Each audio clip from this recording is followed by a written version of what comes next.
This Labor Day weekend, we're taking a look back at one of the biggest laws ever passed to affect Indiana's labor laws, right to work. Representative Jerry Torr talks about the legislation he authored and helped pass in the House. Plus, the president of Indiana's AFL-CIO gives her take on the law she fought so hard against. Then our political insiders weigh in on the week we've seen in the presidential race. Their take on how well Mitt Romney did in his pivotal speech. It's all coming up on this edition of Indianapolis This Week. From RTV6, Indianapolis This Week. And thank you for joining us for Indianapolis This Week. I'm Erica Fly. This Labor Day weekend, we're taking a look back at one of the most controversial laws created in recent years for our state, the Right to Work law. The law gives employees the right to not join unions and pay dues. This law drew a long-fought battle in the State House, even over the course of multiple sessions. Democrats left the state, unions held sit-ins inside the State House, fines were drawn for absent members. It all even led to a protest march through the Super Bowl Village after the bill was passed. The author of the law says it gives workers options. Opponents say this law will bring about change in November. Individual freedom for the worker so that he or she has the ability to choose how he or she wants to spend his or her hard-earned money. And our opponents in this battle, they think they've won a war because you fought this little skirmish like it was a war. But you know the truth. You know the truth. This was just a skirmish in a long war that's going on for a long time. Joining us now is the author behind the Right to Work legislation made into law this year, Representative Jerry Torr. Representative Torr has served the 39th District in the House, representing those in Hamilton County since 1996. Thank you so much for being here. Glad to be here. First question, passing Right to Work was a long, hard-fought battle in the State House. Did the legislation come out the way that you envisioned, or did it change after it went through committees and chambers? No, it's really the guts of the bill is very simple. It's only 2 or 3 lines. You have to have some other things in there about how it's implemented and so forth. But no, there was really very little change. It's the concept that I wanted. Pretty much how you envisioned it to be. The Right to Work law does not impact any existing contracts, we know, which are allowed to continue until their expiration date. But where has Right to Work come into play so far that we can see? Oh, well, there have been a couple of contracts. I know of one company, I guess I shouldn't mention names because I'm not sure about the source, okay. We'll leave it out. whether they wanted it that way or not. But I'm familiar with one company that had a contract come up before March 14, the effective date, and the employees actually rejected the contract so that it had to be renegotiated under the Right to Work law. And I'm told that employee morale is greatly improved there now because they're not forced to pay union dues if they decide not to. So we're seeing it in action somewhat. Yeah. The real impact we're seeing, though, and what I thought we'd see all along, is the number of employers that are looking at Indiana that are saying that at least part of the reason they've turned their sights to Indiana is because we're now a Right to Work state. And so we have some examples of several dozen employers, at least almost 2 dozen of which have actually accepted offers from IEDC to come here, which means it's thousands of jobs already that we've seen come here, at least partially because we're a Right to Work state. Now, I know that an argument on behalf of the opponents was, yes, it will bring jobs to Indiana. It may bring jobs to Indiana, but not the kinds of jobs that Indiana wants, like minimum wage jobs. What's your reaction to that? That's absolutely not correct. It's jobs in logistics, high-tech manufacturing, things like that. Actually, the IEDC will not even work with a company looking to come into Indiana unless they're planning to pay above average Indiana wages. So it just doesn't make sense to me. Now, I know the handling of the Right to Work legislation by Democratic leaders brought on a walkout, eventually losing their battle. Some say it helped lead to the downfall of Pat Bauer, the minority leader. What are your thoughts on how all of this played out?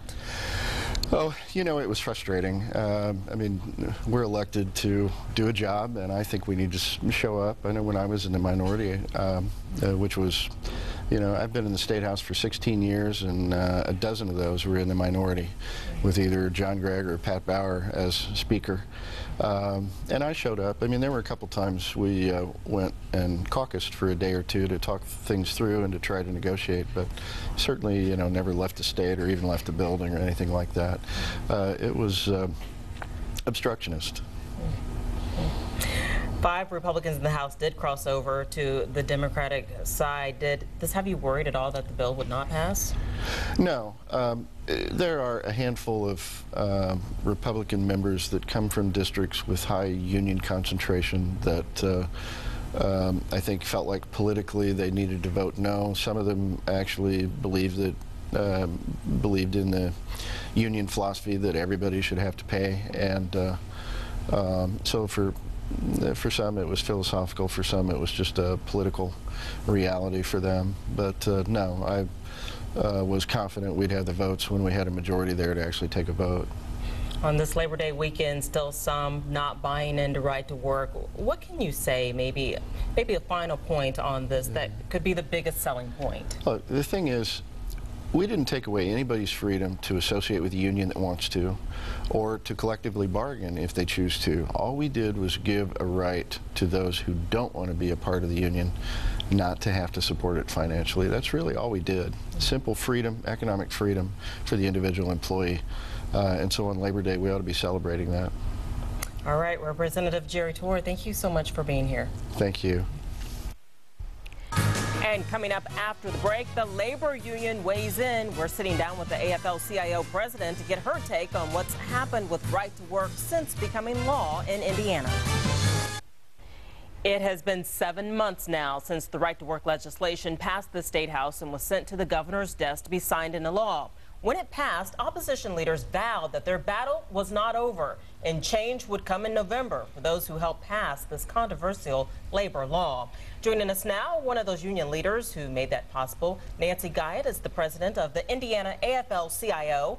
Nancy was elected president nearly 3 years ago and has spent most of her career at the Indiana Department of Labor. Nancy, thank you so much for joining us today. I want to get right to the first question. Right to work is now law in Indiana. What effects have you seen from this law since it's passed? You know, it's still a new law. In most workplaces, it's not actually effective yet, at least in most organized workplaces. But we have seen, I think, additional employer aggression at the bargaining table, additional demands placed on workers for lower working conditions, lower wages, et cetera. You know, it's certainly something that we're keenly attuned to. We know that this law does not take effect until existing contracts expire. What are the unions saying, and what are they expecting once the current contracts do expire? You know, in every workplace, it's going to be in a different circumstance. You know, I think folks are just focused on staying strong, staying united, making sure that they hold together to negotiate for better living conditions for themselves. We know that one of the claims of right to work supporters is it would bring jobs to Indiana. Have you personally seen any evidence of these jobs coming to Indiana? You know, no, I haven't. I've looked at all the statistics that the proponents have put out, and quite frankly, there's no meat in that hamburger there. There's, you know, companies that they claim are coming here because of right to work have been here for decades. They've long been recipients of economic development funds from the state. You know, one of the ones that actually they put the name out publicly for, the same time that they're claiming they're coming here partly because of right to work, they're opening 2 facilities in non-right to work Kentucky. So they must love the non-right to work states twice as much as they love us. So you're still waiting to see the evidence of these jobs? Yeah, they're not going to come. Yeah. All right. Well, we know that the protests at the State House were some of the most intense that we have seen in a long time. At what point in this process did you realize that right to work was going to become law? You know, we continued to have faith that our conversations might move people. Obviously, we knew we were going into an uphill battle after the elections in November 2010. but you know, you fight for what you believe in, regardless of the odds. We knew we were, you know, corporate America certainly has more money to throw around in elections than we do. After the Citizens United decision, that's even greater. So we knew what we were facing all along, but we wanted to make sure that we had every opportunity to talk to our legislators and try to get them to vote with their constituents and not with their corporations. Looking back, a lot of negative feedback on the protests that occurred during the Super Bowl Village. Using that as a threat, the Super Bowl, would you have done anything differently when it comes to those particular protests? You know, that wasn't ever anything that officially was threatened. We continued to always keep our focus on trying to talk to legislators, one-on-one, constituent to elected officials. Certainly when you're threatening people's, you know, the means by which they provide for their families, the means by which they ensure they go home safe from work, you're going to have some emotion on the part of those who are being attacked. Certainly, you know, that's going to be expressed. Actually, you know, the one day that we did go through Super Bowl Village after the passage was a very positive experience for both the members who were out there walking and really for the Super Bowl. We had lots of thumbs up as we walked by folks, lots of folks, you know, shouting out, hey, we're with you, we support you. So I think there was a lot of worry about nothing there. Mm-hmm. You were one of the ones that vowed that this would lead to change in November. Do you still think that we're going to see that kind of change? You know, I do. I think, you know, we've passed this bill once before in Indiana. We've repealed it once before in Indiana after we had a chance to see how it impacted people. And we may not get to repeal in the first election cycle, but we'll get there. Mm-hmm. Yeah, I was going to say, you know, even if it does come to that, will it be enough to really make a big difference and overturn this law? You know, I think there's a lot of things that can be done to ameliorate some of the bad effects of this law, and certainly we have to, at a minimum, stop the attacks on workers. But we're going to work to repeal this law, and we're going to keep working every day until that's done. All right, Nancy Guyette, thank you so much for being here and joining us on this Labor Day weekend. Thank you. Happy Labor Day. Well, it's been an exciting week in the presidential race. The Republican National Convention came to a close Thursday night, and there's plenty to talk about. Coming up, our political insiders give us their take on the big winners, losers, and where the campaigns go from here. And joining us now are two of our political insiders, Laura Beck and Abdul Hakim Shabazz, the editor of IndyPolitics.org. First off, just give me your overall impression of the Republican National Convention. Was it a hit? Was it a miss, Laura? Well, I think Abdul would probably agree with me that Clint Eastwood really stole the show in more ways than one. Yeah. It was kind of a baffling and stunning meltdown on national television. I don't think anyone wanted to see. But we can get to that later. But I think when you look at the overall convention, I wouldn't necessarily say it was this energetic, enthusiastic group. To me, it seemed like a lot of angry people. It really was something where I find it so interesting, the just visceral hatred for President Obama that is constantly spewed out every night. But at the same time, they really showed some rising stars that are coming up. I certainly don't agree with Marco Rubio, but I thought he stole the show. The Florida Senator Marco Rubio. I really think he was probably one of the best speakers there. So if I were the Romney campaign, I think I'd be hiring his speechwriter today. But you know, political conventions are what they are. There's a lot of pomp and a lot of pageantry, and they have a very set format, other than, of course, Clint Eastwood and his empty chair.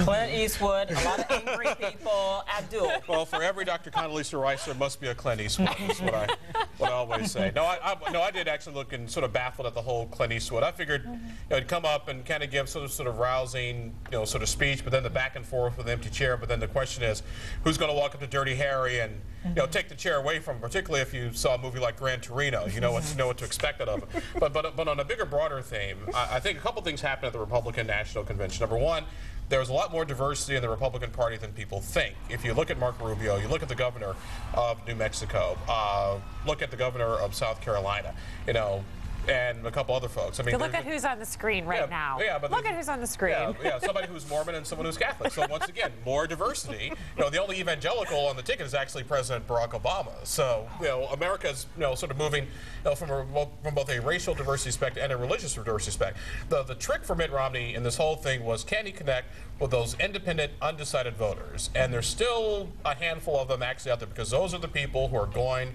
to make this election. I argue that the person that Mitt Romney is trying to convince to vote is my wife, someone who's voted for Democrats, Republicans, and Libertarians in the past.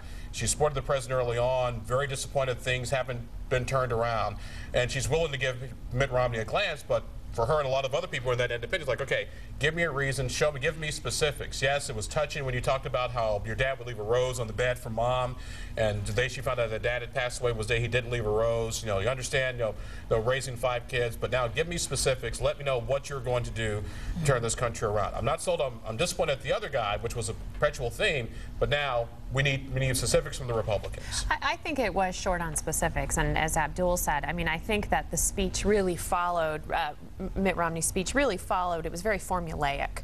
And I think if he wanted to humanize himself, I think he did a good job of that. It's when he starts to try and use the human examples that a lot of elected officials and politicians will use, the mom or the working parent, those type of things.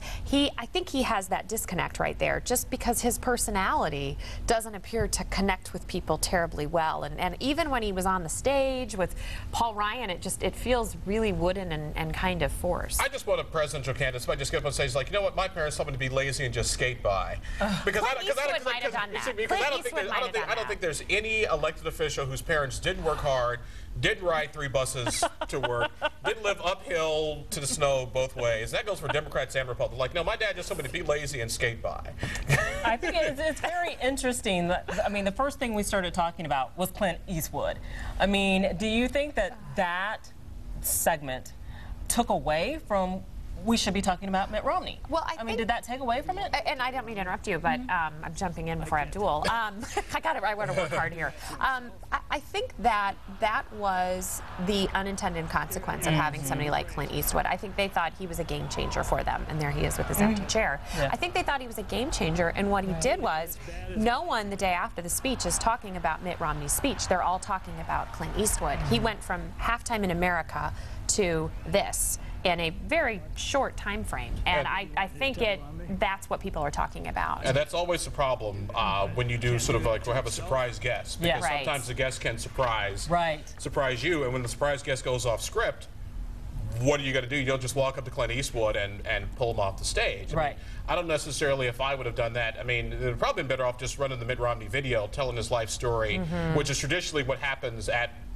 these sort of things, and have the people around him tell the story in that video, as opposed to Clint Eastwood. I love Dirty Harry movies as much as anybody else, but it went horribly awry. And that, again, people aren't talking about Mitt Romney and what he said; they're talking about Clint Eastwood. And maybe for Mitt Romney, that might be a good thing. What about Condoleezza?